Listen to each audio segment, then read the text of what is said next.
Hello friends. If no paradox, no poem. That's what the Cleanth book says. The language of paradox. So here is another way of looking at paradox. That is by Shakespeare in his Phoenix and the Turtle. Reason itself confounded.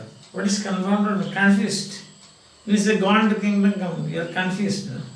And is a Brutus is an honorable man, confused, right? Yes. Or it's a marriage made in heaven, meaning it's a marriage made for money, isn't it? Yeah. So then reason itself confounded. So division grow together. That's it. So you will think that contradictions going together, going together, division grow together, to themselves at either neither. That is it. Neither this nor that. Either this or the other one not. That's the thing. Or simple were so well compounded.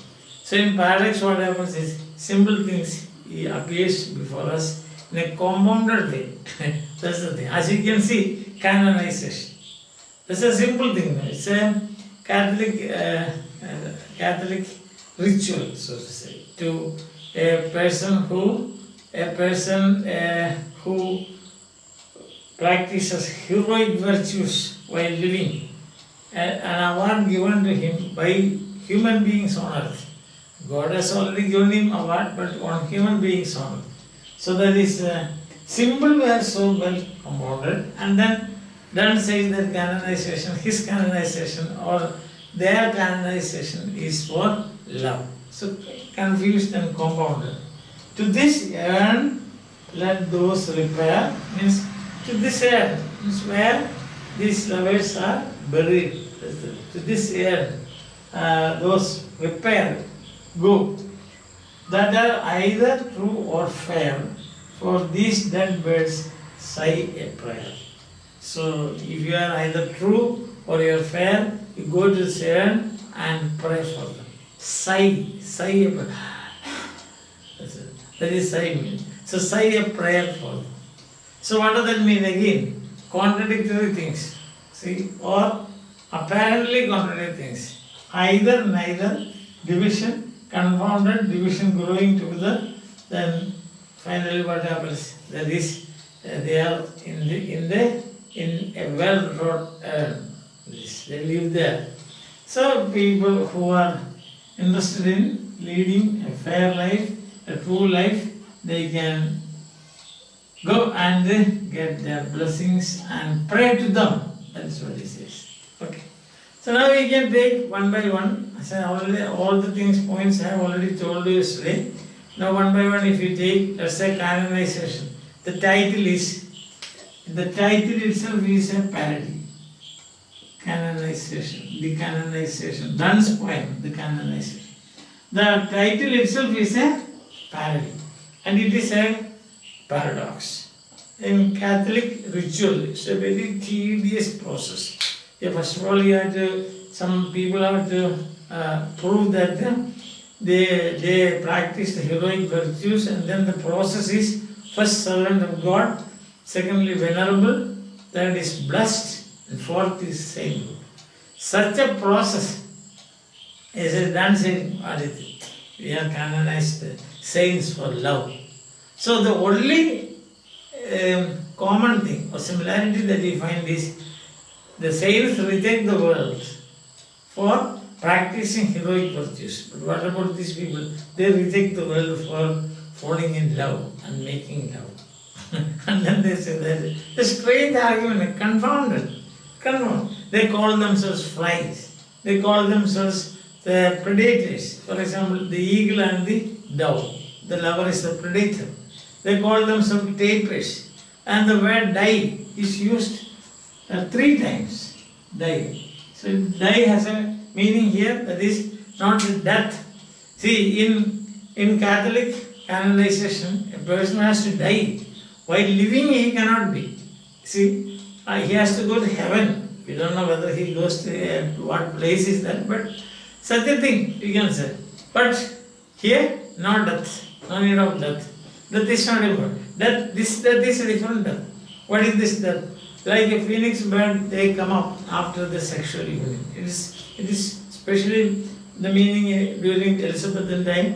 The time means sexual union of lovers. So after that they rise with added energy and enthusiasm and full of endorphins, that is what you call the wellness hormone in their body. But the saints, they die and they disappear from this world. So the whole thing is confounded, no? Division and confounded, confused, looks like contrary things and contradictory things, but still there is meaning. They say that we die. It's not like the Hamlet. The Hamlet says that undiscovered country from whose bourne no traveller returns, possess the wills and make us suffer these ills which we have, than to fly to those that we know not. Here there is no such thing. Say, we die, we are, resurrection and death is, death and resurrection, they go together. They are opposites. Death and resurrection opposite. Contrary, but they go together. Division going there. Either, neither. It's no reason. So this is the incanonization of it. So finally he says, you are not erecting monuments. Well, don't worry. We have got our own monuments. What is that? That we will have rooms in sonnets. Stanzas of the sonnet. Playing with such kind of things. Or parody, it's a kind of parody you can say. But it is all built around paradox. Remove the paradox, take away all the paradox from Dunn's canonization. There is no poem canonization. Listen. And at last they say, we have written the hymns. Those people who want to come to us, they can sing the hymn and pray to us for their pattern of love. What kind of an argument is it? Funny. You must read the poem just for the sake of the tickling that you get on your intellect. Understand that? You get that intellectual, what do you call the intellectual pressure of reading that and dismantling this complicated situation. See that? Okay. Now the second one we saw, canonization is first. Second one is the love song. The love song, again, the title itself is a T.S. Eliot's The Love Song of the Alfred Prof. The title itself is a paradox. Because it's not a love song. There is neither lover nor beloved. They are not singing at all. And he says, I am not Prince Hamlet. Actually, he is Prince Hamlet. So that is the thing. He makes a number of revisions and decisions which can be reversed in one moment. So hundreds of revisions, decisions and revisions which can be, he himself says, which can be reversed. So contradiction again. So I am not Prince Hamlet. He said, forcing the moment to a crisis. He has no such power. Isn't it? But still he says forcing such strong words are used there, expressions used there. Contradiction again. So confounded, we are confounded. I am not Prince Hamlet. Actually, he is Prince Hamlet. That's what we have seen. There is no love, nothing of that. So, therefore, again, the structure is built on, we can say, on the pillars of paradoxes, one after another. Listen. And now the third poem that we consider is beauteous, evening, calm and free. Yes, it's a beauteous evening. And then again there is, you have got the ambience. The first few lines, the poet is preparing a very solemn ambience for adoration and prayer. That is, the sun is singing, then you have got the evening spread out and gentleness of evening. You have got the time like a solemn time, solemn evening. You find this evening is quiet as a nun in breathless adoration. So in such a situation, and God Almighty Himself is coming out, and that everlasting thunder, the everlasting, announcing. This when kings appear now, there is an announcement. The anchor will announce, oh, the king is coming. Like that, here, the majesty of God, His appearance is announced by the thunder. There. Then what happens? Then she looks side by side, Wordsworth and this girl. She has no change in her. Wordsworth feels like praying, kneeling down and praying. There's no change. Suddenly the realization comes, the enlightenment. What is that? That is situation. She is throughout in Abraham's bosom, worshipping in the inner temple, and she is always with God. She is immersed in God talk and God thoughts. What about me? I am only at times when such a situation arises, sometimes I think of God. But she is all the 24 hours. See that we are actually confused now. In the beginning we are confused. We have no change. There is no reaction to it, no response to the situation. But suddenly the realization comes that why should she? She is always thinking about God. And the fourth poem, of course, is composed upon, we said, composed upon Westminster Bridge, etc. But you will say, you can rename it like this. It's a beauteous morning. It's a beauteous morning. Why? Because I think it's more of that. Composed upon Westminster Bridge. When you stand on Westminster Bridge, what do you see? The London and the River Thames. So he's wonderstruck. Wordsworth is wonderstruck. Wordsworth is thunderstruck, if you want to put it like that. Calm and quiet. No smoke. Sky is clear. The first splendor of the sun means the rays of the sun is going penetrating into the alleys and roads and places between houses. It is like the sun's rays falling on deep valleys, beautiful gardens, and other features of nature. Underneath is the river at his own pace gliding like a bride at his own space.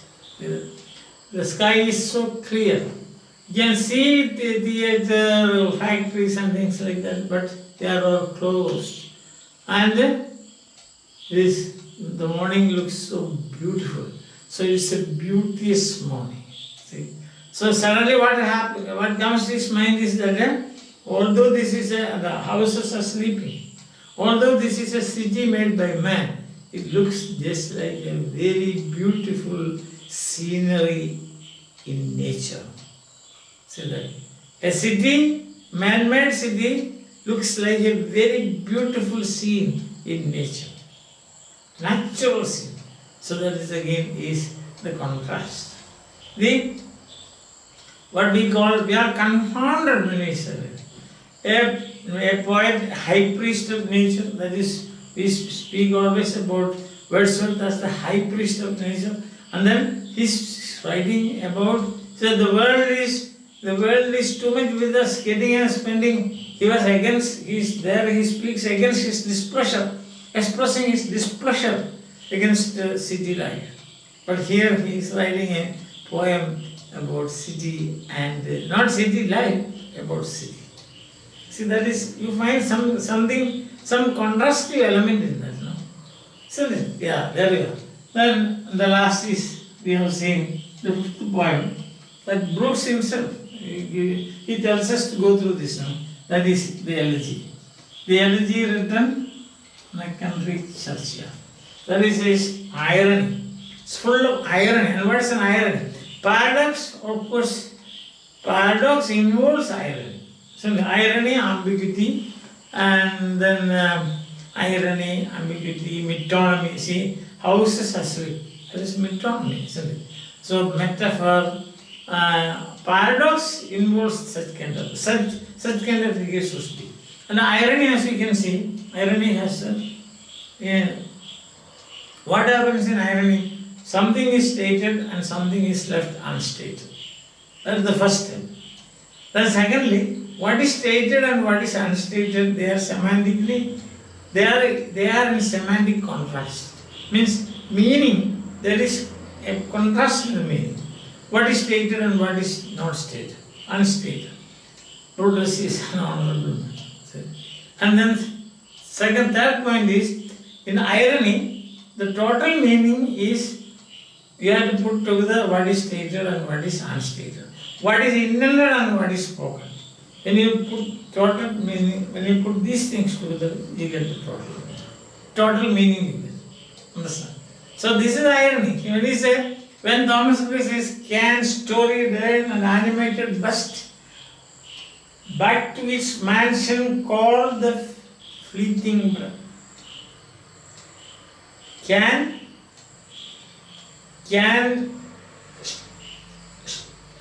story learn or animated bust, back to its mansion called the fleeting breath.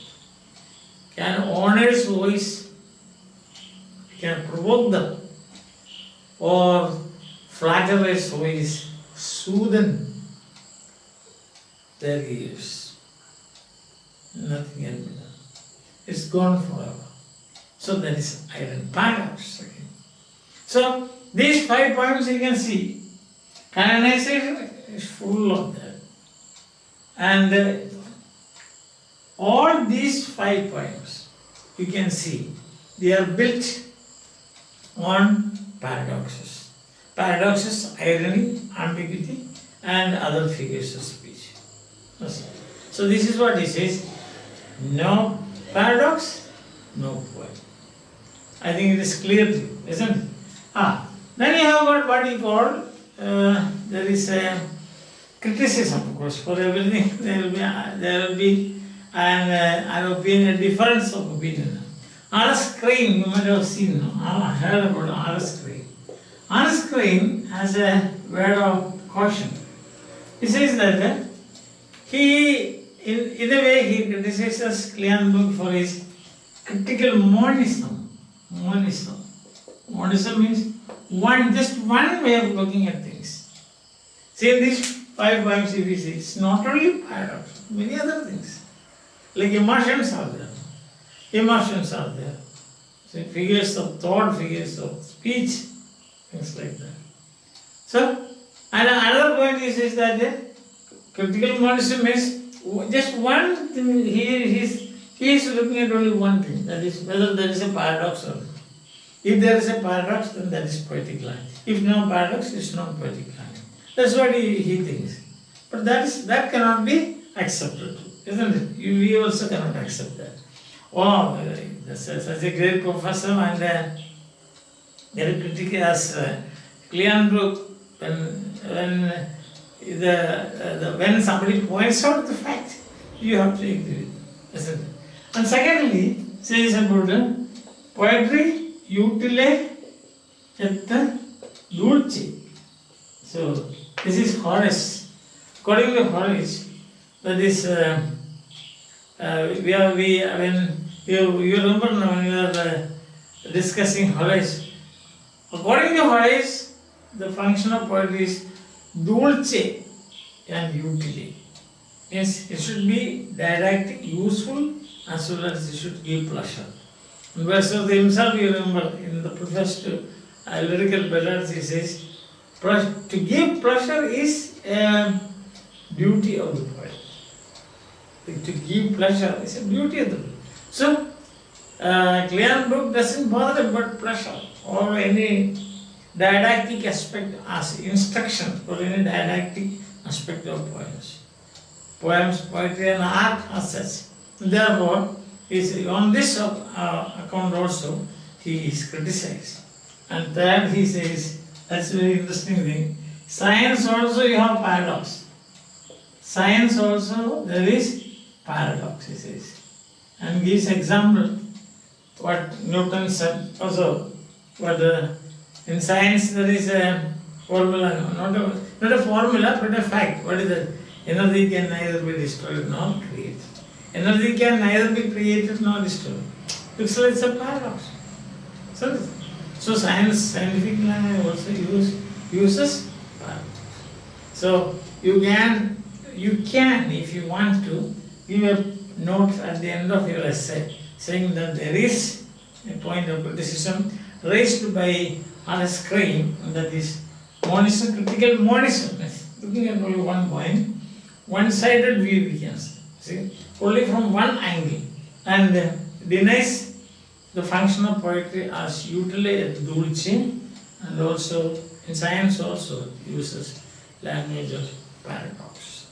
I think we have done justice to this in these 3 lectures, the language of paradox. What is paradox? Then we saw. But how does the approach of Cleanth, Shakespeare?